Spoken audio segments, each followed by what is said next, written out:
من شرور أنفسنا ومن سيئات أعمالنا. من يهده الله فلا مضل له ومن يضلله فلا هادي له. وأشهد أن لا إله إلا الله وحده لا شريك له، وأشهد أن محمدا عبده ورسوله أرسله بالهدى ودين الحق ليظهره على الدين كله ولو كره المشركون.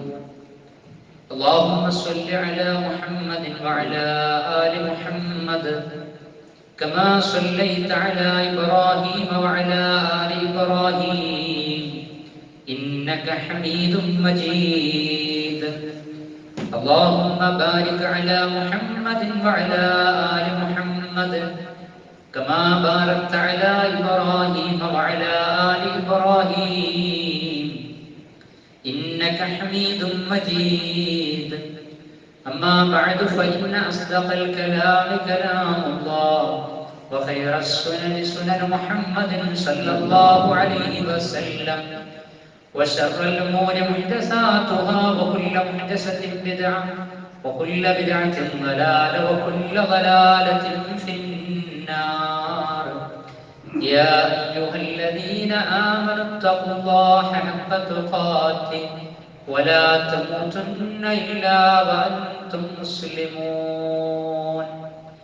اللهم رب اشرح لي صدري ويسر لي أمري واحلل عقدة من لساني يفقهوا قولي. أعوذ بالله السميع العليم من الشيطان الرجيم. بسم الله الرحمن الرحيم. اهدنا الصراط المستقيم. സ്നേഹാദരണീയരായ സത്യവിശ്വാസി വിശ്വാസിനികളെ, സഹോദരങ്ങളെ, പരമകാരുണികനും കരുണാവാരിധിയുമായ പടച്ച റബ്ബിന്റെ കൽപ്പനകൾക്ക് വഴിപ്പെട്ടു അല്ലാഹു സുബ്ഹാനഹു വ തആലയുടെ അനുഗ്രഹം അനശ്വര ജീവിതത്തിൽ നഷ്ടപ്പെടാത്ത വിധത്തിൽ ജീവിതത്തെ ക്രമപ്പെടുത്തുന്ന, സൽക്കർമ്മങ്ങൾ കൊണ്ട് ധന്യമാക്കുന്ന സന്മാർഗികളായ സത്യവിശ്വാസികളിൽ ഉൾപ്പെടണമേ എന്ന് എന്നെ മറക്കാതെ നിങ്ങൾ ഓരോരുത്തരെയും ആമുഖമായി ഉണർത്തുകയാണ്, തഖ്വ കൊണ്ട് വസിയത്ത് ചെയ്യുകയാണ്. അല്ലാഹുവിന്റെ ഇഷ്ടം സമ്പാദിക്കുവാനുള്ള മത്സരത്തിൽ സദാ സജീവമാകുവാനുള്ള തൗഫീഖ് മരണം വരെ അല്ലാഹു നമുക്ക് അവർക്കും നൽകി അനുഗ്രഹിക്കുമാറാകട്ടെ. വിശുദ്ധ ഖുർആനിലെ 1-ാം അധ്യായം സൂറത്തുൽ ഫാത്തിഹയിലെ സൂക്തമാണ് ആമുഖമായി ഓതി കേൾപ്പിച്ചിട്ടുള്ളത്. നമുക്ക് സുപരിചിതമാണ്. ഒരു ദിനത്തിൽ 5 വഖ്ത് നമസ്കരിക്കുന്ന ഒരു മുസ്ലിം ഇമാമെന്നോ മഅ്മൂമെന്നോ വ്യത്യാസമില്ലാതെ 5 വഖ്തിലെ 17 റക്അത്തിലും നിർബന്ധമായി പാരായണം ചെയ്യേണ്ട അധ്യായമാണ് സൂറത്തുൽ ഫാത്തിഹ എന്ന് പറയുന്നത്. സൂറത്തുൽ ഫാത്തിഹ ഒരു പ്രാർത്ഥനാധ്യായം കൂടിയാണ്. വ്യത്യസ്ത പേരുകളിലാണ് വിശുദ്ധ ഖുർആനിലെ 1-ാം അധ്യായം സൂറത്തുൽ ഫാത്തിഹ അറിയപ്പെടുന്നത്. സൂറത്തുൽ ദുആ, സൂറത്തുൽ സ്വലാം, അൽ കൻസ്, അസ്സബഉൽ മസാനി, ഇങ്ങനെ ഒരുപാട് പേരുകളിൽ. അതായത് വ്യത്യസ്ത ആശയങ്ങളുള്ള വിശുദ്ധ ഖുർആനിന്റെ മുഴുവൻ സാരാംശങ്ങളും ഉൾക്കൊള്ളുന്ന അധ്യായം. അതാണ് അസ്സബഉൽ മസാനി, ആവർത്തിത 7 വചനങ്ങൾ എന്നതുകൊണ്ടൊക്കെ ഉദ്ദേശിക്കുന്നത്. 2 രൂപത്തിൽ അതിന് വ്യാഖ്യാനിക്കപ്പെട്ടിട്ടുണ്ട്. ആവർത്തിത 7 വചനങ്ങൾ എന്ന പേര് എന്തുകൊണ്ട് സൂറത്തുൽ ഫാത്തിഹയ്ക്ക് വന്നു? ഒന്ന്, ദിനം പ്രതി പല തവണ ആവർത്തിക്കപ്പെട്ട് പാരായണം ചെയ്യപ്പെടുന്നുണ്ട്, അതുകൊണ്ടാണ് ആവർത്തിത 7 വചനങ്ങൾ. 2, സൂറത്തുൽ ഫാത്തിഹയിലെ 7 ആയത്തുകളുടെ വിശാലമായ അർത്ഥതലങ്ങളാണ് ബാക്കിയുള്ള അധ്യായങ്ങളിലെ ആയത്തുകളിലൂടെ അല്ലാഹ് അറിയിക്കുന്നത് എന്ന അർത്ഥത്തിലും ആവർത്തിത 7 വചനങ്ങൾ എന്ന ആശയം അതിന്റെ പേര് ലഭിക്കപ്പെട്ടിട്ടുണ്ട് എന്നൊരു പക്ഷം. ഏതായിരുന്നാലും ആ അധ്യായത്തിലെ ഒരു ആയത്താണ് ഇഹ്ദിനസ് സിറാത്തൽ മുസ്തഖീം. അതിന്റെ ആശയം നമുക്കറിയാവുന്നതാണ്. ഇഹ്ദിന, നീ ഞങ്ങളെ വഴി നടത്തണമേ, നയിക്കണമേ. അസ്സിറാത്തൽ മുസ്തഖീം, ചൊവ്വായ നേരായ പാതയിൽ ഞങ്ങളെ നീ വഴി നടത്തണം. ഇത് എത്ര തവണയാണ് നമ്മൾ ഓരോ ദിവസവും അല്ലാഹുവിനോട് ചോദിക്കുന്നത്? ഞാൻ നേരത്തെ പറഞ്ഞതുപോലെ നിർബന്ധമായി നമസ്കരിക്കുമ്പോൾ തന്നെ 17 റക്അത്ത് എടുക്കും. ഇനി സുന്നത്ത് നമസ്കാരങ്ങളിലാണെങ്കിൽ സുന്നത്ത് നമസ്കാരങ്ങളിലും ഫാത്തിഹ നിർബന്ധമാണ്. സുന്നത്ത് നമസ്കാരങ്ങളിലും ഫാത്തിഹ നിർബന്ധമാണ്. മയ്യത്ത് നമസ്കാരം എടുത്താലും അവിടെയും ഫാത്തിഹ, പെരുന്നാൾ നിസ്കാരം എടുത്താൽ അതിലും ഫാത്തിഹ ഉണ്ട്. തഹിയ്യത്താണെങ്കിലും റവാത്തിബാണെങ്കിലും ഒക്കെ അതിലും ഫാത്തിഹയുണ്ട്. ഇത്രയധികം പ്രാർത്ഥനാധ്യായമായി ഫാത്തിഹ ഓതിയിട്ടും എന്തേ നമ്മൾ പലപ്പോഴും മാർഗവംശം സംഭവിക്കുന്നത്? എന്തേ അത് ഓതാൻ വിധിക്കപ്പെട്ട ആ ഓത്തിന്റെ ആശയം ജീവിതത്തിലൂടെ പ്രകാശിതമാക്കേണ്ട ഈ സമൂഹം എന്തേ പലപ്പോഴും വ്യതിചലനം സംഭവിക്കുന്നു? അസ്സിറാത്തുൽ മുസ്തഖീം, തെളിഞ്ഞ പാത വിശുദ്ധ ഖുർആനിന്റെ ആയത്തുകളിലൂടെയും പ്രവാചകൻ സല്ലല്ലാഹു അലൈഹി വസല്ലമയുടെ ജീവിതത്തിലൂടെയും വളരെ വ്യക്തമായി കാണിച്ചു തന്നിട്ടും എന്തേ ഭൗതികമായ പടവളപ്പിന്റെ മുമ്പിൽ ചൊവ്വായ പാത നമ്മൾ നഷ്ടപ്പെടുത്തുന്നു? പത്രമെടുത്ത് വായിക്കുമ്പോൾ, സാമൂഹ്യ മാധ്യമങ്ങൾ നിരീക്ഷിക്കുന്ന സമയത്ത് എത്ര സങ്കടകരമായ സങ്കീർണമായ റിപ്പോർട്ടുകളാണ് നമുക്ക് ലഭിച്ചുകൊണ്ടിരിക്കുന്നത്. എന്തുകൊണ്ടാണ് ആയത്തുകളെ അതിന്റെ പാരായണത്തിൽ അക്ഷരത്തിൽ മാത്രം ഒതുക്കി നിർത്തുകയും അൽ അമലു ബിഹി, അതുകൊണ്ടൊരു പ്രവർത്തനം നടത്തേണ്ടതുണ്ട്. വിശുദ്ധ ഖുർആനിനോടുള്ള ബാധ്യത നിർവഹിക്കേണ്ട സമൂഹമാണ് നമ്മൾ. അങ്ങനെ ഒരു ഖുർആൻ മുന്നിൽ വെക്കുന്ന ആശയം എന്താണെന്ന് ചോദിച്ചു കഴിഞ്ഞാൽ, ഖുർആനിന്റെ വക്താക്കളായ ഇസ്ലാമിക സമൂഹത്തെ നോക്കിക്കൊണ്ട് ഇതാണ് ഖുർആനിന്റെ സന്ദേശം എന്ന് മറ്റുള്ളവർക്ക് തിരിച്ചറിയാൻ പാകത്തിൽ സിറാത്തുൽ മുസ്തഖീം, ചൊവ്വായ പാതയിലൂടെ ചരിക്കേണ്ട വിഭാഗമാണ് നമ്മൾ. അങ്ങനെ നയിക്കേണ്ട, അല്ലെങ്കിൽ അങ്ങനെ മുന്നോട്ട് പോകേണ്ട ഒരു വിഭാഗം ഇതര മതസ്ഥരായ ആളുകൾ പോലും അയ്യേ മോശം എന്ന് വിചാരിക്കുന്ന സംഗതികളിൽ മിനിമം ധാർമ്മികതയിൽ വരെ നിൽക്കാൻ പറ്റാത്ത വിധത്തിൽ നമ്മുടെ കുടുംബ സംവിധാനങ്ങൾ ആത്മവിമർശനമാണിത്. നമ്മുടേതെന്ന് പറഞ്ഞാൽ ഇന്നമൽ മുഅ്മിനൂന ഇഖ്വ, വിശ്വാസികളൊക്കെ സഹോദരങ്ങളാണ്. വിശുദ്ധ ഖുർആൻ അനുസരിച്ച് ജീവിക്കാൻ ആഗ്രഹിക്കുകയും പ്രവാചക ചര്യയിലൂടെ മുന്നോട്ട് പോകണമെന്ന് അഭിലഷിക്കുകയും ഒരേ അഖിലയിലേക്ക് നമസ്കരിക്കുകയും ഒരേ നാഥനിലേക്ക് കൈയുയർത്തി പ്രാർത്ഥിക്കുകയും ഒരേ പ്രവാചകനെ അനുധാവനം ചെയ്യുകയും പരലോകത്തിൽ വിശ്വസിക്കുകയും സ്വർഗം ആഗ്രഹിക്കുകയും നരകത്തിൽ നിന്ന് രക്ഷപ്പെടണമെന്ന അങ്ങേയറ്റം അതിതീവ്രമായ ആഗ്രഹം കൊണ്ട് നടക്കുകയും ചെയ്യുന്ന മുസ്ലിം സമൂഹം, ആ മുസ്ലിം സമൂഹത്തിന്റെ ബാധ്യത ജീവിതം, ആ ജീവിതത്തിന്റെ യാത്രയിൽ അവർ നേടിയെടുക്കേണ്ട കാര്യങ്ങൾ, ഭൗതിക ജീവിതത്തോടുണ്ടായിരിക്കേണ്ട കാഴ്ചപ്പാട്, വ്യക്തി ജീവിതത്തിലും കുടുംബ ജീവിതത്തിലും സാമൂഹിക ജീവിതത്തിലും പാലിക്കേണ്ട മര്യാദകൾ, അതിന്റെ ആകത്തുകയാണ് ഈ ഓതിവെച്ച ആയത്ത് എന്ന് പറയുന്നത്. ഏത് സമയത്തായിരുന്നാലും നമ്മൾ അല്ലാഹുവോട് ചോദിക്കുകയാണ്, ഇഹ്ദിനസ് സിറാത്തൽ മുസ്തഖീം. അല്ലാഹുവേ, ഞങ്ങൾ മനസ്സിന്റെ ഉടമകളാണ്, ഞങ്ങൾ മലക്കുകളല്ല നാഥാ, ഖൽബിന്റെ ഉടമകളാണ്. അത് മാറിക്കൊണ്ടിരിക്കുന്ന സംഗതിയാണ്. ജീവിതത്തിന്റെ ഏതേത് ചുറ്റുപാടുകളിലായിരുന്നാലും അസ്സിറാത്തൽ മുസ്തഖീം, ഞങ്ങൾ നീ നേരായ ചൊവ്വായ പാതയിലൂടെ നയിക്കണമേ.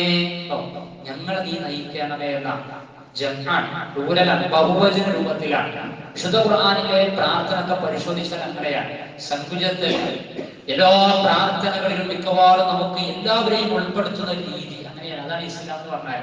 റബ്ബനാ ആതിനാ ഫിദ്ദുനിയാ ഹസന, ഞങ്ങളുടെ നാഥ, ഞങ്ങൾക്ക് നീ ദുനിയാവിൽ ഹസനത്ത് നൽകണം. ഞങ്ങൾക്ക് എന്ന് പറഞ്ഞാൽ നമ്മുടെ മനസ്സിലേക്ക് എല്ലാവരും ഓടി വരും.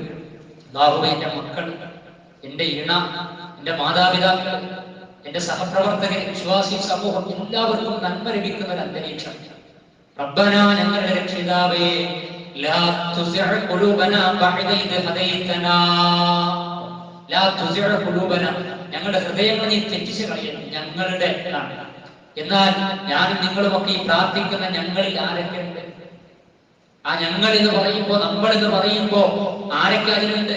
മറ്റുള്ളവർ പോയിട്ട് അല്ലെ, നമ്മുടെ വീടിന്റെ അപ്പുറമുള്ളവർ മാറിയിട്ട് സ്വന്തം വീട്ടിനകത്തുള്ള വേണ്ടപ്പെട്ടവരെ പോലും ആ ഞങ്ങൾ എന്ന പരിധിയിൽ ഉൾക്കൊള്ളിക്കാൻ പറ്റാത്ത അക്ഷരങ്ങൾ കൊണ്ടോ ഉച്ചാരണങ്ങൾ മാത്രമായി നമ്മുടെ പ്രാർത്ഥനകൾ മാറിക്കഴിഞ്ഞിട്ട് കാലം കുറയായി.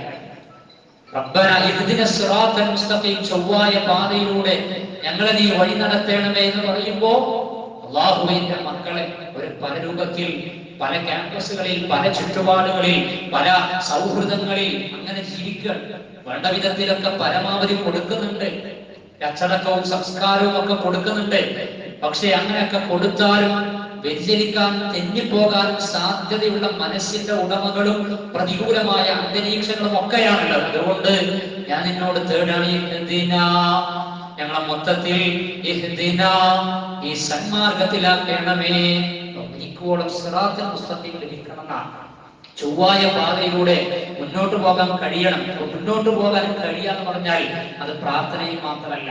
ആ ചൊവ്വായ പാത മനസ്സിലാക്കി കഴിഞ്ഞാൽ ആ പാത നഷ്ടപ്പെടാതിരിക്കാനുള്ള പ്രവർത്തനങ്ങൾ ഉണ്ടാകണം. ആ പാത നഷ്ടപ്പെടാതിരിക്കാനുള്ള കർമ്മങ്ങൾ ഉണ്ടാകണം. അതിനുവേണ്ടി മനസ്സിനെ പിടിച്ചു നിർത്താൻ കഴിയണം. അങ്ങനെ ഓരോ രൂപത്തിൽ മനസ്സിനെ പാകപ്പെടുത്തണം.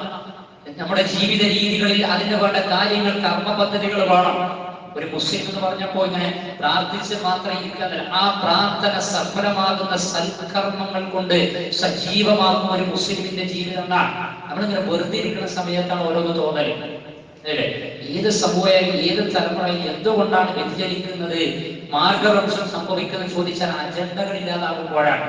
എന്ത് ചെയ്യണം എന്നതിനെ കുറിച്ച് അറിയില്ല. അപ്പൊ കുട്ടികൾക്ക് നോക്കൂ, പല പഠനങ്ങളെടുത്ത് പരിശോധിച്ചു കഴിഞ്ഞാല് കുട്ടികൾക്ക് മാത്രമല്ല, മൊത്തത്തിൽ സിറാത്തുൽ മുസ്തഖീം എന്നതിൽ നമ്മൾ മൊത്തത്തിലാണ്. ഇപ്പൊ പഠനങ്ങളിൽ ഗാർഹിക പീഡനങ്ങൾ വർദ്ധിച്ചു എന്നാണ് ഇപ്പോൾ. എന്താ ഇതിന്റെ കാരണം?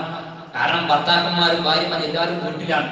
ആ വീട്ടിലാവുന്ന സമയത്ത് പിന്നെ ഒരു നല്ല രൂപത്തിൽ മുന്നോട്ട് പോകണമെന്നുണ്ടെങ്കിൽ മനുഷ്യ മനസ്സിന്റെ ദൗർബല്യങ്ങൾ, ഒരുപാട് സമയം ഒരു സ്ഥലത്ത് മണിക്കൂറുകൾ ചെലവഴിക്കുമ്പോൾ എല്ലാവരുമായി ഡീൽ ചെയ്ത് മുന്നോട്ട് പോകണമെന്നുണ്ടെങ്കിൽ അതിനനുസരിച്ചുള്ള പക്വത വേണം, അതിനനുസരിച്ചുള്ള സംസ്കാരം വേണം, അതിനനുസരിച്ചുള്ള സഹനം വേണം, അതിനനുസരിച്ചുള്ള വിവേകം വേണം. ഇത് കുട്ടികൾക്കും വേണം, രക്ഷിതാക്കൾക്കും വേണം, കൂടെ ജീവിക്കുന്ന കുടുംബാംഗങ്ങൾക്കും വേണം, എല്ലാവർക്കും വേണം. എങ്കിലും ഒരു സമൂഹം സന്തുലിതമായി മാന്യമായി മുന്നോട്ട് പോകുള്ളൂ. കഴിഞ്ഞ കുട്ടികളുടെ സംസാരം മാത്രമാണ് പറഞ്ഞു. സംസാരം തന്നെ സൂക്ഷിച്ചു കഴിഞ്ഞാൽ ഒരുവിധം പ്രശ്നങ്ങളൊക്കെ ഇല്ലാതാകും. അതിന്റെ കൂടെ ഈ സിറാത്തുൽ മുസ്തഖീം നഷ്ടപ്പെടുത്തുന്ന എന്തൊക്കെയുണ്ടോ അതിനെ തൊട്ടൊക്കെ നമ്മൾ ജാഗ്രത പാലിക്കുകയാണെങ്കിൽ സുരക്ഷിതമായി സമാധാനത്തോടെ ടെൻഷൻ ഇല്ലാതെ പ്രഷറും ഷുഗറും വർദ്ധിപ്പിക്കാതെ മുന്നോട്ട് പോകാൻ നമുക്ക് കഴിയും. അറിയാം, സിറാത്തുൽ മുസ്തഖീം എന്നോട് ഉദ്ദേശിക്കുന്നത് നന്മ ആഗ്രഹിക്കുന്ന അവസ്ഥയിലേക്ക് നമ്മുടെ ജീവിതത്തെ നമ്മൾ മാറ്റി പണിയണം. ഏത് സമയത്തും വെറുതെ നിഷ്ക്രിയമായി ഇരിക്കുക എന്ന ഒന്നില്ല. വിശുദ്ധ ഖുർആൻ 2-ാം അധ്യായം സൂറത്തുൽ ബഖറ 112-ാം സൂക്തം, ബലാ മൻ അസ്ലമ വജ്ഹഹു ലില്ലാഹി വഹുവ മുഹ്സിൻ ഫലഹു അജ്റുഹു ഇൻദ റബ്ബിഹി വലാ ഖൗഫുൻ അലൈഹിം വലാ ഹും യഹ്സനൂൻ. ബലാ മൻ അസ്ലമ വജ്ഹഹു ലില്ലാഹി വഹുവ മുഹ്സിൻ. ആരാണ് മുസ്ലിം എന്ന് പറഞ്ഞാൽ? ആരാ മുസ്ലിം? മുസ്ലിം എന്ന് പറഞ്ഞാൽ അല്ലാഹു ഖുർആനിലൂടെ പരിചയപ്പെടുത്തുന്ന മുസ്ലിം ഇതാണ്. തന്റെ മുഖത്തെ സുഹൃത്തങ്ങൾ ചെയ്യുന്നവനാക്കി അള്ളാഹുവിനെ കീഴ്പ്പെടുത്തിയവൻ ആരാണോ അവനാണ് മുഹ്സിൻ, അവനാണ് മുസ്ലിം. അവർക്ക് അല്ലാഹുവിന്റെ അടുക്കൽ ഇൻദ റബ്ബിഹി, തന്റെ രക്ഷിതാവിന്റെ സവിധത്തിൽ നിന്നുള്ള പ്രതിഫലമുണ്ട്. വലാ ഖൗഫുൻ അലൈഹിം, അവർക്ക് ഭയപ്പാടില്ല, അവർക്ക് ടെൻഷൻ ഇല്ല, പേടിയില്ല. ഖൗഫ് എന്ന് പറഞ്ഞാൽ പേടി, എന്താകും എങ്ങനെയാകും, അതിനാണ് ഖൗഫ് എന്ന് പറയാ. ഒരു ഭയപ്പാടില്ല. ചെയ്യേണ്ട വിധത്തിൽ ചെയ്യേണ്ട സമയത്ത് ചെയ്തുകൊണ്ടിരിക്കുന്നുണ്ട് എന്ന് ബോധമുള്ള ഒരു മനുഷ്യൻ, ഒരു മുസ്ലിമിനെ എന്തിനാണ് ഭയപ്പാട്? അവർ ദുഃഖിക്കേണ്ടി വരില്ല, അവർ സങ്കടപ്പെടേണ്ടി വരില്ല. സങ്കടത്തൊക്കെ ചെയ്തതിൽ പാളിച്ച സംഭവിക്കുമ്പോഴാണ്. ചില കാര്യങ്ങൾ, തിന്മകളൊക്കെ മിക്കവാറും നമ്മെ കൊണ്ട് ചെയ്യേണ്ട സമയത്ത് ചെയ്യാതിരിക്കുമ്പോൾ സംഭവിക്കുന്ന വീഴ്ചകളുണ്ട്. ആത്യന്തികമായി അല്ലാഹു ഇന്നാണ് ഖൈറും ശർറുമെങ്കിലും നമ്മൾക്ക് ബാധിക്കുന്ന പല ശർറുകളിലും നമ്മളുടെ ആസൂത്രണത്തിൽ സംഭവിക്കുന്ന പാകപ്പിഴവുകളുണ്ട്. ആ പാകപ്പിഴവുകൾ കൊണ്ട് നമ്മുടെ ജീവിതം തെന്നിമാറാൻ പാടില്ല. അതാണ് ഏത് സമയത്തും മാന്യമായിട്ടുള്ള മുന്നോട്ട് പോക്ക്, വിവേകപൂർണമായിട്ടുള്ള മുന്നോട്ട് പോക്ക്, സമയത്തെ ഫലപ്രദമായി ഉപയോഗപ്പെടുത്തിക്കൊണ്ടുള്ള ജീവിതം. വലാഹും യഹ്സനൂൻ, അവർക്ക് ദുഃഖിക്കേണ്ടി വരികയില്ല, അവരെ ബാധിക്കൂല. സങ്കടപ്പെട്ട് പ്രയാസപ്പെട്ട് ആലോചിച്ച് പിന്നെ വിഷാദം ബാധിച്ച് ഇന്നലത്തെ ദിനം ലോക ആത്മഹത്യാ പ്രതിരോധ ദിനമായിരുന്നു. ആത്മഹത്യാ പ്രതിരോധ ദിനം. നിങ്ങൾ ആലോചിച്ച് 24 മണിക്കൂറിൽ 24 ആളുകളെ മരിച്ചു പോകുന്നു. കേരളത്തിൽ ആത്മഹത്യ ചെയ്യുന്നതാണ്. മിനിറ്റുകളിൽ ആത്മഹത്യ ചെയ്യുന്ന ആളുകളുടെ കണക്ക്, ആഗോള അടിസ്ഥാനത്തിൽ ആത്മഹത്യ ചെയ്യുന്ന ആളുകളുടെ കണക്ക്. എങ്ങനെയാണ് മനുഷ്യൻ ഇതിലേക്കൊക്കെ ചെന്ന് അകപ്പെടുന്നത്? മനുഷ്യർക്ക് അവന്റെ മനസ്സുമായി ബന്ധപ്പെട്ടതും അതേപോലെ തന്നെ ആ മനസ്സിനെ അള്ളാഹുവിൽ ബലമേൽപ്പിച്ചുകൊണ്ട്, ഒരു ശക്തിയിൽ ബലമേൽപ്പിച്ചുകൊണ്ട് വളരെ സജീവമായി മുന്നോട്ട് പോകുന്നതിൽ വീഴ്ച വരുന്ന സമയത്താണ് ഈ ടെൻഷനും പ്രയാസങ്ങളും പ്രാരാബ്ദങ്ങളും ഒക്കെ കടന്നു വരിക. അത് നല്ലദീന ആമനു വതത്മഇന്നു ഖുലൂബുഹും ബിദിക്രില്ലാഹ് അലാ ബിദിക്രില്ലാഹി തത്മഇന്നുൽ ഖുലൂബ്. 13-ാം അധ്യായം സൂറത്തുർ റഅദിലൂടെ അന്ന് പറഞ്ഞത് അള്ളാഹുവിനെ കുറിച്ച് ഓർക്കുമ്പോൾ മനസ്സിന് സമാധാനം ഉണ്ടാവും. അലാ, നിങ്ങൾ അറിയണേ, ബിദിക്രില്ലാഹി തത്മഇന്നുൽ ഖുലൂബ്, മനുഷ്യ മനസ്സിന് ശാന്തിയും സമാധാനം സ്വസ്ഥതയും കിട്ടണോ, അള്ളാഹിനെ കുറിച്ച് ശരിയായ ധാരണ ഉണ്ടാകണമെന്നാണ് പറഞ്ഞു വരുന്നത്. നമ്മുടെ ജീവിതത്തിൽ അല്ലാഹു സുബ്ഹാനഹു വ തആലയുമായുള്ള ബന്ധം നിരന്തരമായി നിലനിർത്തുന്ന ആരാധനകൾ, അനുഷ്ഠാന മുറകൾ, അതിൽ നിർവഹിച്ചുകൊണ്ടിരിക്കുന്ന പ്രാർത്ഥനകൾ, അതിന്റെ ഉദ്ദേശവും ലക്ഷ്യവും, അതിൽ നമ്മൾ അല്ലാഹുവിനോട് ചോദിക്കുന്ന സിറാത്തുൽ മുസ്തഖീം നഷ്ടപ്പെടുത്തുന്ന അവസ്ഥകൾ ഉണ്ടാകുമ്പോൾ അത് എന്തുകൊണ്ട് ഉണ്ടാകുന്നു? എവിടെയാണ് ഈ പാളിച്ചകൾ സംഭവിക്കുന്നത്? എന്റെ വ്യക്തി ജീവിതത്തിലാണോ, ദാമ്പത്യ ജീവിതത്തിലാണോ, കുടുംബരംഗങ്ങളിലാണോ എന്നതൊക്കെ ഒരു പുനരാലോചന നടത്തിക്കൊണ്ട് ഞാൻ പ്രാർത്ഥിക്കുന്ന സംഗതി മരിക്കുവോളം നിലനിർത്തേണ്ട ബാധ്യത എനിക്കുണ്ട്. ചൊവ്വായ പാത സ്വീകരിച്ച് അനുഭവിച്ചിട്ടായിരിക്കണം ഈ ലോകത്ത് നിന്ന് ഞാൻ വിട പറയേണ്ടത്. അതല്ലെങ്കിൽ ദുനിയാവിൽ പ്രയാസം, പാരത്രിക ജീവിതത്തിലും പ്രയാസം. അല്ലാഹു ഇരു ലോകത്തുമുള്ള പരീക്ഷണങ്ങളിൽ നിന്ന് നമ്മെ കാത്തുരക്ഷിക്കുമാറാകട്ടെ.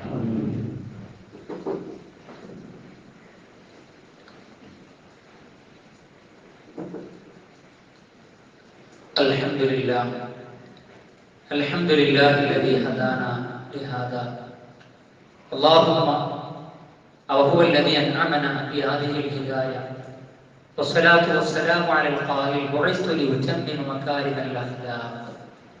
സ്നേഹം നിറഞ്ഞ സത്യവിശ്വാസികളെ, അള്ളാഹുവിന്റെ വിധിവിലക്കുകൾക്ക് വഴിപ്പെട്ട് അവനെ സൂക്ഷിച്ച് അവനിൽ പ്രതീക്ഷ അർപ്പിച്ച് ജീവിതത്തെ ചിട്ടപ്പെടുത്തി ക്രമപ്പെടുത്തി മുന്നോട്ട് കൊണ്ടുപോകണമേ എന്ന് എന്നോടെന്ന പോലെ നിങ്ങൾ ഓരോരുത്തരെയും ആമുഖമായി ഉണർത്തുകയാണ്, തഖ്വ കൊണ്ട് വസിയത്ത് ചെയ്യുകയാണ്. അല്ലാഹു സുബ്ഹാനഹു വ തആലയുടെ അനുഗ്രഹം ജീവിതത്തിൽ ലഭിക്കപ്പെടുന്ന വിനയാന്യതരായ ദാസന്മാരിൽ അവൻ നമ്മെ ഉൾപ്പെടുത്തി അനുഗ്രഹിക്കുമാറാകട്ടെ. വിശുദ്ധ ഖുർആനിലെ 1-ാം അധ്യായം സൂറത്തുൽ ഫാത്തിഹയിലെ ചൊവ്വായ പാതയിൽ ഞങ്ങളെ നീ നയിക്കണമേ എന്നതുമായി ബന്ധപ്പെടുത്തിയിട്ടുള്ള ചില കാര്യങ്ങളാണ് സൂചിപ്പിച്ചത്. നേരായ പാത നഷ്ടപ്പെടാതിരിക്കാൻ നേരെ ചൊവ്വയുള്ള ജീവിതം തീർച്ചയായും നമ്മുടെ ഭാഗത്ത് നിന്ന് സദാ ഉണ്ടാകണം. ആ ഉണ്ടാകുന്നതിൽ സൽക്കർമ്മനിരതമായ ജീവിതത്തെക്കുറിച്ചുള്ള അജണ്ടകളെ കരുപ്പിടിപ്പിച്ച് മുന്നോട്ട് പോകുക എന്നതാണ് ഇസ്ലാമിക സമൂഹത്തിന്റെ ബാധ്യത. ഇനി ഈ ചൊവ്വായ പാത നഷ്ടപ്പെടുന്ന അല്ലെങ്കിൽ നഷ്ടപ്പെടുത്തുന്ന രീതികൾ, അതിനുള്ള കുടുംബപരവും സാമൂഹികവുമായിട്ടുള്ള ചില കാരണങ്ങൾ നിങ്ങൾ നോക്കുമ്പോൾ ഒരു കുടുംബം വിവാഹവുമായി ബന്ധപ്പെട്ടുകൊണ്ട് അതല്ലെങ്കിൽ വിവാഹപൂർവ്വ ബന്ധങ്ങളുമായിട്ടുള്ള ചില റിപ്പോർട്ടുകൾ നമ്മളിങ്ങനെ വായിക്കുകയാണ്. അപ്പൊ അതിങ്ങനെ കേൾക്കുന്ന സമയത്ത് എന്തുകൊണ്ട് ഇങ്ങനെ സംഭവിക്കുന്നു, എന്താണ് ഈ കുടുംബത്തിന്റെ അവസ്ഥ, എന്താണ് ഈ മാതാപിതാക്കൾ ധരിച്ചു വശായിരിക്കുന്നത്, എന്തേ ഈ കുട്ടികൾ ഇങ്ങനെ എന്നതൊക്കെ നമ്മൾ പറയാറുണ്ട്. പക്ഷേ കുട്ടികൾക്ക് വളർന്നു വരുന്ന സമയത്ത് പ്രായത്തിനനുസരിച്ച് കൃത്യമായിട്ടുള്ള ഗുണകാംക്ഷ നിർഭരമായിട്ടുള്ള ഉപദേശങ്ങൾ ജീവിതത്തിൽ രക്ഷിതാക്കൾ കാണിച്ചു കൊടുക്കുകയും അതിന്റെ കൂടെ അവർക്ക് വേണ്ട ഉപദേശ നിർദ്ദേശങ്ങൾ പങ്കുവെക്കുകയും സഹവാസത്തിലൂടെ അത് മനസ്സിലാക്കാൻ പറ്റുന്ന ഒരു അവസ്ഥ നമ്മുടെ കുടുംബരംഗങ്ങളിൽ ഉണ്ടാക്കിയെടുക്കുകയും ചെയ്യുക എന്നതാണ് സമകാലികമായിട്ടുള്ള പല ദുരന്തങ്ങൾക്കുമുള്ള പരിഹാരം. കുട്ടികൾക്ക് നമുക്കറിയാം പല ഒരു സ്വപ്ന ലോകത്താണ് പല അവരും ജീവിക്കുന്നത്. കുട്ടികൾ പ്രത്യേകിച്ച് അങ്ങനെയാണ്. പ്രായത്തിനനുസരിച്ച് പെൺകുട്ടികളായിരുന്നാലും ആൺകുട്ടികളായിരുന്നാലും പല രൂപത്തിലാണ് അവരുടെ ജീവിതത്തെ കുറിച്ച് തന്നെ വിശുദ്ധ ഖുർആൻ കൈകാര്യം ചെയ്തപ്പോൾ സീനത്ത്, അലങ്കാരം, സൂറത്തു അൽ ഹദീദില് എന്നൊക്കെ പറഞ്ഞുള്ള പ്രയോഗമുണ്ട്. നിങ്ങളുടെ ജീവിതം എന്ന് പറഞ്ഞാൽ അലങ്കാരമാണ്, പരസ്പരം പെരുമ നടിക്കലാണ്.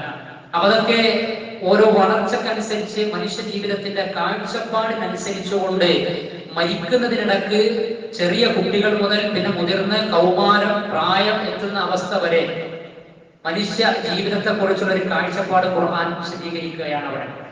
കാരണം ചിലർക്കത് അലങ്കാരമാണ്, അതേപോലെ മറ്റു ചിലർക്ക് പരസ്പരം പെരുമ നടിക്കലാണ്, അങ്ങനെ പൊയ്വാക്ക് പറഞ്ഞിരിക്കലാണ് എന്നൊക്കെ പറഞ്ഞിട്ടുണ്ട്. ഏതായിരുന്നാലും കുട്ടികൾക്ക് അവരുടെ പ്രായത്തിലെത്തുന്ന സമയത്ത് നമുക്കറിയാം ടെക്നോളജിയുടെ കാലമാണ്, വാട്സപ്പുകളും ഫേസ്ബുക്കുകളും ഒക്കെ ഉപയോഗിക്കുകയാണ്. ഏത് സമയത്ത് ഒരു പ്രതികരണം, ഒരു മെസ്സേജ്, ഒരു ടെക്സ്റ്റ്, ഒരു ഫോർവേഡ് തന്നിലേക്ക് എത്തിക്കഴിഞ്ഞാൽ അതിനോട് എങ്ങനെ പ്രതികരിക്കണം എന്ന് പോലും അറിയാത്ത അപക്വമായ പ്രായത്തിലൂടെയാണ് കടന്നു പോകുന്നത്. നമ്മൾ വിചാരിക്കും നല്ല ബുദ്ധിശാലികളാണ്, കുഴപ്പമൊന്നുമില്ല, ഇതിനൊക്കെ കുറിച്ചൊക്കെ നല്ല ധാരണ ഉണ്ട്. നല്ലതല്ല. മനുഷ്യന്റെ മനസ്സ് എന്ന് പറഞ്ഞാൽ അങ്ങനെയാണ്. രണ്ടാളുകളടുത്ത് മൂന്നാമതായിട്ട് ഒരാണും പെണ്ണും മറ്റൊക്കെ എങ്കിൽ മൂന്നാമതായി അവിടെ വരുന്നത് പിശാചാണ് എന്നത്, ശൈത്താനാണ് എന്ന് പ്രവാചകൻ വെറുതെ പറഞ്ഞു വെച്ചതല്ല. അത് വളരെ യാഥാർത്ഥ്യമാണ്. കാരണം രണ്ടാളുടെ അടുത്ത് മൂന്നാമതായിട്ട് പിശാച് വരുമെന്ന് പറഞ്ഞാൽ അതിന്റെ ആശയം എന്താ? പിശാച് പിന്നെ അവിടെ വിശ്വാസക്കാർക്കും ദുർബോധനം നടത്തി വേണ്ടാത്ത വിധത്തിലുള്ള ചിന്താഗതികളിലേക്ക് മനുഷ്യ മനസ്സിനെ നയിക്കും, നശിപ്പിക്കുമെന്നാണ്. അതുകൊണ്ട് നിങ്ങൾ പ്രതിരോധം കാക്കണം. സംസാരം അന്യരായിട്ടുള്ള സ്ത്രീ പുരുഷന്മാര് സംസാരിക്കുന്ന സമയത്ത് ഉണ്ടായിരിക്കേണ്ട സാംസ്കാരിക മര്യാദകളെ ഇസ്ലാം പഠിപ്പിച്ചത് ഇതൊന്നും പാലിക്കപ്പെടുന്നില്ല. അവിടെയൊക്കെ ഗേൾ ഫ്രണ്ട്, ബോയ് ഫ്രണ്ട് എന്ന് പറയുന്നു. അതേപോലെ തന്നെ മറ്റുള്ള സ്ഥലങ്ങളിലാണ് എങ്കിൽ സ്ത്രീകളും പുരുഷന്മാരും തമ്മിൽ സംസാരിക്കുമ്പോൾ നിങ്ങൾ നോക്കൂ, ഇവിടുത്തെ ഓരോ പ്രാദേശികമായിട്ടുള്ള ചുറ്റുപാടുകളില്ല. ഇപ്പോ ഒരു വീട്ടിലേക്ക് നമുക്കറിയാം വിവാഹിതരായിട്ടുള്ള, വിവാഹം കഴിയാത്തത് മാത്രമല്ല, വിവാഹിതരായിട്ടുള്ള സ്ത്രീകൾ, കുടുംബിനികൾ വരെ പിന്നെ ഒളിച്ചുകൂടുകയാണ്. അതിനെങ്കിൽ അങ്ങനത്തെ കണക്ക് നമ്മുടെ ഒരു പോലീസ് സ്റ്റേഷനിൽ പോയിട്ട് അതിനെങ്കിലും ഒരു വിവരാവകാശം കൊടുത്തിട്ട് എടുത്തു കഴിഞ്ഞാൽ നിങ്ങൾ നോക്കി എത്ര കണക്കുകൾ, എങ്ങനെ ഇത് സംഭവിക്കുന്നു എന്ന് ആലോചിച്ചാൽ നമുക്ക് ഇത് എങ്ങനെ എന്നതുപോലെ ഉത്തരം ലഭിക്കാത്ത രൂപത്തിൽ. കാരണം എന്തുകൊണ്ട് ഇത് സംഭവിക്കുന്നത്? ഒരു പ്രഭാതത്തിൽ ഒരു പെട്ടെന്നൊരു സമയത്ത് സംഭവിക്കുന്ന ഒന്നല്ല ഇത്. അത് പിന്നെ കുട്ടികളുടെ വിഷയത്തിലായിരുന്നാലും വിവാഹിതരായിട്ടുള്ള പിന്നെ സ്ത്രീ പുരുഷന്മാരുടെ വിഷയത്തിലായിരുന്നാലും അങ്ങനെയല്ല. ഇപ്പൊ വീട്ടിലേക്ക് ഒരു സാധനം കൊണ്ടിരുന്ന ആൾ, അപ്പൊ നാളെ മുതൽ വീട്ടിലേക്ക് സാധനം കൊണ്ടിരുന്ന ആളെന്ന് തെറ്റിദ്ധരിക്കണം എന്നല്ല, മറിച്ച് നമ്മൾ അതിലൊക്കെ ഒരു ജാഗ്രത ഉണ്ടാകണം. വീട്ടിലേക്ക് പിന്നെ ഗ്യാസിന്റെ വണ്ടി വരുമ്പോ, അതല്ലെങ്കിൽ വീട്ടിലേക്ക് മീനുമായി വരുമ്പോ, അതല്ലെങ്കിൽ വീട്ടിലേക്ക് പച്ചക്കറിയുമായി വരുമ്പോ നമ്മുടെ സ്ത്രീകൾ അവിടെ ചെല്ലുന്നു, സാധനം വാങ്ങുന്നു. അപ്പൊ അവരാ പോകുന്ന അവരുടെ ഡ്രസ് കോഡ് ഒരു ചെറിയ വിഷയം നമ്മൾ വിചാരിക്കുന്നത് ഗൗരവപ്പെട്ട സംഗതിയാണ്. ഇത് ഗൗരവപ്പെട്ട സംഗതിയാന്ന് പറയുമ്പോൾ അത് പോയി സാധനം വാങ്ങുമ്പോ, മീൻ വിൽക്കുന്ന ആളുടെ അടുത്ത് പോകുമ്പോ ആ മീൻ വിൽക്കുന്ന ആൾ ചിലപ്പോൾ ചെയ്യും അവരുടെ ഡ്രസ് കോഡ് നമുക്കറിയാലോ. അപ്പൊ സാധാരണഗതിയിൽ സ്ത്രീകൾ വലിയ മറവിലൊന്നും നമ്മുടെ ഒരു പ്രാദേശിക ചുറ്റുപാടിലൊന്നും പോകൂല. പെട്ടെന്ന് അങ്ങനെ അഭിപ്രായം പങ്കുവെക്കാം, നമ്മുടെ ഡ്രസ്സൊക്കെ ഉഷാറായിട്ടുണ്ട്, അടിപൊളി മാക്സി ആണല്ലോ. അപ്പൊ ഈ സ്ത്രീ ഇങ്ങനെ ആലോചിക്കണം, എന്റെ ഭർത്താവ് കുറെ കാലം അയാളെ കൂടെ ഇതുവരെ ഒരു അഭിപ്രായം, ഒരു പോസിറ്റീവായിട്ട് ഒരു അഭിപ്രായം ഇന്നേ വരെ പറഞ്ഞിട്ടില്ല. ചെങ്ങായിനെ കുറിച്ച് നല്ലൊരു അഭിപ്രായം പറഞ്ഞല്ലോ, അതൊരു ടെസ്റ്റ് ഡോസാണ്. ആദ്യം എങ്ങനെയാ തുടങ്ങി? ഏതും ഫസ്റ്റ് ഒരു വാട്സപ്പിലാണ് ഒരു മെസ്സേജ് അയക്കും. പണ്ടത്തെ പോലെ സംസാരിക്കേണ്ട ആവശ്യമില്ല, ലവ് ലെറ്ററുകൾ കൈമാറേണ്ട ആവശ്യമില്ല വരാന്തകളിലൂടെ, അല്ലെങ്കിൽ ഏതെങ്കിലും കലാലയ പരിസരത്ത് കൂടി. ഇന്നൊക്കെ വാട്സപ്പുകളിൽ സംസാരത്തെക്കാൾ മനുഷ്യന്റെ മനസ്സിനെ ആകർഷിപ്പിക്കുന്ന ചില ചിഹ്നങ്ങളുണ്ട്. ഒരൊറ്റ ചിഹ്നം പോസ്റ്റ് ചെയ്താൽ മതി, അതിന്റെ പിന്നാലെ ആരാണ് എന്താണെന്ന് അന്വേഷിച്ച് നടക്കാൻ മാത്രം മനുഷ്യ മനസ്സിനെ വീഴ്ത്തുന്ന ചിഹ്നങ്ങളുണ്ട്. ഞാൻ പ്രത്യേകം പറയേണ്ട ആവശ്യമില്ല. അതിലൊക്കെ വീഴും കുട്ടികൾ. കാരണം മനസ്സങ്ങനെയാണ്. സിറാത്തുൽ മുസ്തഖീം നഷ്ടപ്പെടാൻ പറ്റുന്ന രൂപത്തിലാണ് മനുഷ്യന്റെ മനസ്സ്. നേരത്തെ പറഞ്ഞ വിശ്വാസം, കർമ്മങ്ങളും ധാർമ്മിക അച്ചടക്കവും വിധിവിലക്കൊന്നും വ്യക്തി ജീവിതത്തിലും കുടുംബ ജീവിതത്തിലും സാമൂഹിക ജീവിതത്തിലൊന്നും പാലിച്ചില്ലെങ്കിൽ ഏത് സമയത്തും മാർഗഭ്രംശം സംഭവിക്കും. അതാ മനുഷ്യന്റെ മനസ്സിന്റെ അവസ്ഥ എന്ന് പറഞ്ഞാൽ. അവർ ഡയലോഗ് ഇങ്ങനെ കിട്ടും. രണ്ടാമത്തെ ദിവസം ചെല്ലുന്ന സമയത്ത് ലൈംഗിക ചുവയുള്ള വാക്കുകൾ പറയും. സാധനം വാങ്ങാൻ പോകുമ്പോൾ പലചരക്കടയിൽ നിന്ന് പച്ചക്കറി സാധനങ്ങൾ എടുത്തു കൊടുക്കുമ്പോ പിന്നെ നല്ല സാധനങ്ങൾ കിട്ടാൻ വേണ്ടിയിട്ട് ചില സ്ത്രീകൾ അത് ആസ്വദിക്കും. കാരണം എന്താ? അത് ഒന്ന് വെറുതെ കേട്ടുകൊടുത്താലേ പിന്നെ ചെയ്യാതെ തക്കാളി നല്ലത് കിട്ടും, കാര്യങ്ങളൊന്നും പരിഗണിക്കും. അങ്ങനല്ല, ഒരാള് മോശമായി വാക്ക് പറഞ്ഞാൽ ഭർത്താവിനോട് പറയണം, ഇന്ന കടക്കാരൻ അല്ലേ, ഇന്ന കച്ചവടക്കാരൻ, ഇന്ന കടക്കാരൻ, അല്ലെങ്കിൽ ഇന്ന വ്യക്തി എന്നെ ഇങ്ങനെ നോക്കി, അല്ലെങ്കിൽ ഇങ്ങനെ സംസാരിച്ചു, എന്നാൽ ഇനി അങ്ങോട്ട് പോകണ്ട, അവിടുന്ന് സാധനം വാങ്ങണ്ട. ഇത് തുറന്നു പറയേണ്ടത്, അങ്ങനെ തുറന്ന് സംസാരിക്കണ്ടേ. കുട്ടികൾക്ക് അങ്ങനെ തുറന്നു പറയാൻ കഴിയണ്ടേ? ക്യാമ്പസിൽ നിന്ന്, വാട്സപ്പിൽ നിന്ന് നമ്മുടെയും ഭാര്യമാരുടെയും മക്കളുടെയും ഒക്കെ മൊബൈല് എല്ലാവർക്കും ലോക്ക് അറിയണം, അല്ലെങ്കിൽ അറിയണം. അങ്ങനെ അറിഞ്ഞുകൊണ്ട് ഡൈനിങ് ഹാളിലോ എല്ലാവർക്കും കിട്ടുന്ന ഒരു സ്ഥലത്തോ എല്ലാവരുടെയും മൊബൈലൊക്കെ വെക്കാൻ പറ്റുന്ന രൂപത്തിലുള്ള സുതാര്യവും സുന്ദരവും ആയിട്ടുള്ള കുടുംബ ജീവിതം ഉള്ള എത്ര ആളുകളുണ്ടാവും മുസ്ലിം കുടുംബങ്ങളിൽ? എല്ലാവരുടെയും മൊബൈൽ, മകന്റെ മൊബൈൽ ബെല്ലടിക്കുമ്പോ വാപ്പാക്ക് എടുക്കാം, വാപ്പാന്റെ മൊബൈൽ ബെല്ലടിക്കുമ്പോ മക്കൾക്ക് എടുക്കാം, ഭാര്യയുടെ മൊബൈൽ ബെല്ലടിക്കുമ്പോ ഭർത്താവിന് എടുക്കാം. ആരും അങ്ങോട്ടും ഇങ്ങോട്ടും ഭയപ്പെടാതെ, പ്രയാസപ്പെടാതെ, ടെൻഷൻ അടിക്കാതെ ഒരു ഓപ്പൺ ആയിട്ട് കുടുംബജീവിതം നയിക്കാൻ കഴിയുന്നുണ്ടോ? എല്ലാം തുറന്ന് പങ്കുവെക്കാൻ കഴിയുന്നുണ്ടോ? ഇതൊക്കെ നമ്മൾ ആലോചിക്കണം. അപ്പൊ ധാർമ്മികത എന്ന് പറഞ്ഞാൽ അതൊരു ഒരു മദ്രസയിലേക്കാണ് പറഞ്ഞയച്ച് അവർക്ക് പിന്നെ പക്വത എത്താത്ത, റുഷ്ദെത്താത്ത, പ്രായപൂർത്തി എത്താത്ത പ്രായത്തിൽ ആ ചെറിയ മനസ്സിൽ കൊടുത്തിട്ടുള്ള ഏതാനും ധർമ്മചിന്തകളിലൂടെ ലഭിക്കുന്ന ഒന്നല്ല, മറിച്ച് ഇങ്ങനെ വളരുന്നതിനനുസരിച്ച് കൊടുക്കണം. അതുകൊണ്ടല്ലേ സൂറത്ത് നൂറിലൊക്കെ വാപ്പാന്റെ ഉമ്മാന്റെ റൂമുക്ക്, വാപ്പയുടെയും ഉമ്മയുടെയും റൂമിലേക്ക് അവരുടെ രക്തത്തിൽ പിറന്ന മക്കൾക്ക് 2-3 സമയത്ത് പെർമിഷൻ ഇല്ലാതെ, അനുവാദമില്ലാതെ പ്രവേശിക്കാൻ പാടില്ല. ഇതായി മതം, അതാണ് ധാർമ്മികത. എന്റെ അപ്പാന്റെ റൂമല്ല, എന്റെ അമ്മാന്റെ റൂമിൽ വെച്ച് എനിക്ക് കയറി ചെല്ലാൻ പറ്റൂല. കാരണം എന്താ? പ്രഭാത ഉറക്കത്തിന്റെ സമയത്ത്, ഉച്ചമയക്കത്തിന്റെ സമയത്ത്, ഇശാഇന് ശേഷം അനുവാദം വാങ്ങണം. കാരണം ഇസ്ലാമിൽ ലൈംഗിക സദാചാര ബോധമുണ്ട്, അത്രത്തോളം ഉണ്ട്. സ്വന്തം ഉപ്പയുടെ ഉമ്മയുടെ റൂമിലേക്ക് അനുവാദമില്ലാതെ എനിക്ക് പ്രവേശിക്കാൻ ഇന്ന സമയത്ത് പറ്റുകയില്ല എങ്കിൽ, ആൺകുട്ടികളും പെൺകുട്ടികളും നിങ്ങളുടെ മക്കളാണ്. അവരെ പ്രായപൂർത്തി എത്തിക്കഴിഞ്ഞാൽ, ഇത്ര വയസ്സായി കഴിഞ്ഞാൽ നിങ്ങൾ മാറ്റിക്കിടത്തണം എന്ന് പഠിപ്പിച്ച ഒരു സംസ്കാരത്തിന്റെ പിന്മുറക്കാരാണ് എങ്കിൽ, എങ്ങനെയാണ് റോഡിലൂടെ പോകുന്ന, വാട്സപ്പിൽ കണ്ടുമുട്ടുന്ന, അന്യ സ്ഥലങ്ങളിലുള്ള, അന്യ മഹലിലുള്ള, യാതൊരു ബന്ധവും ഇല്ലാത്ത ഒരു പെണ്ണിന്റെ കൂടെ, ഒരാണിന്റെ കൂടെ കാലങ്ങളോളം കറങ്ങി നടക്കാൻ കഴിയുക? 5-10 വർഷം പിന്നിട്ടതിന് ശേഷം പിന്നെയാണോ നിക്കാഹിനെ കുറിച്ച് ആലോചിക്കൽ, കല്യാണത്തെ കുറിച്ച് ആലോചിക്കൽ? അവസാനം എല്ലാം നഷ്ടപ്പെട്ട് ദുനിയാവും പരലോകവും നഷ്ടപ്പെടുന്ന ആത്മഹത്യയിൽ അഭയം കണ്ടെത്തുന്ന കണക്കുകളിലേക്ക് എന്ന് മുതലാണ് മുസ്ലിം പെൺകുട്ടികളും മുസ്ലിം കുടുംബിനികളും ഒക്കെ കടന്നു വരാൻ തുടങ്ങിയത്? മുസ്ലിം മഹല്ലുകൾ ജാഗ്രത പാലിക്കണം, മുസ്ലിം രക്ഷിതാക്കൾ ജാഗ്രത പാലിക്കണം. എല്ലാവരും എങ്ങനെയെങ്കിലും ആയിക്കോട്ടെ, ഞങ്ങളുടെ കുടുംബം കുഴപ്പമില്ല എന്നതൊരു മുസ്ലിമിന് അങ്ങനെ പറയാൻ പറ്റൂല. സൂറത്തുൽ ഫുർഖാന്റെ അവസാന ഭാഗത്ത് പരമകാരുണികന്റെ അടിമകളുടെ പ്രാർത്ഥനയില് റബ്ബനാ, ഞങ്ങളുടെ രക്ഷിതാവേ, ഹബ് ലനാ മിൻ അസ്വാജിനാ വ ദുർരിയ്യാതിനാ ഖുർറത അയുൻ, ഞങ്ങളുടെ മക്കളിൽ നിന്ന്, ഞങ്ങളുടെ ഇണകളിൽ നിന്ന് ഞങ്ങൾക്ക് നീ കൺകുളിർമ നൽകണമേ. നമ്മുടെ കുടുംബം കുഴപ്പമില്ല, മക്കൾക്ക് ഉത്തരവാദിത്വം കൊടുക്കണ്ടേ, ബോധനം കൊടുക്കുന്നുണ്ട്, അവരുടെ ഓരോ നീക്കങ്ങൾ അറിയുന്നുണ്ട്, പരസ്പരം പങ്കിട്ടെടുത്ത് സന്തോഷത്തോടെ മുന്നോട്ട് പോകുന്നുണ്ട് എന്ന് വിചാരിച്ച് അവനവനിസത്തിലേക്ക്, അവനവന്റെ കുടുംബത്തിലേക്ക് ധാർമ്മിക ബോധന പ്രക്രിയയിൽ ചുരുങ്ങി കൂടുകയല്ല ഒരു മുസ്ലിം ചെയ്യല്, മുസ്ലിം ദമ്പതികൾ ചെയ്യല്, മുസ്ലിം രക്ഷിതാക്കൾ ചെയ്യൽ. അങ്ങനെ ഒരു കുടുംബവും സംസ്കാരമൊക്കെ എനിക്ക് എന്റെ കുടുംബത്തിൽ നീ നൽകി കഴിഞ്ഞാൽ, വജഅൽനാ ലിൽ മുത്തഖീന ഇമാമാ, അല്ലാഹുവേ, ഞങ്ങളെ നീ ഒരു സമൂഹത്തിൽ, ഒരു നാട്ടിൽ മുത്തഖീന, ധർമ്മനിഷ്ഠയും ധാർമ്മികതയും സദാചാര ബോധവും ഒക്കെ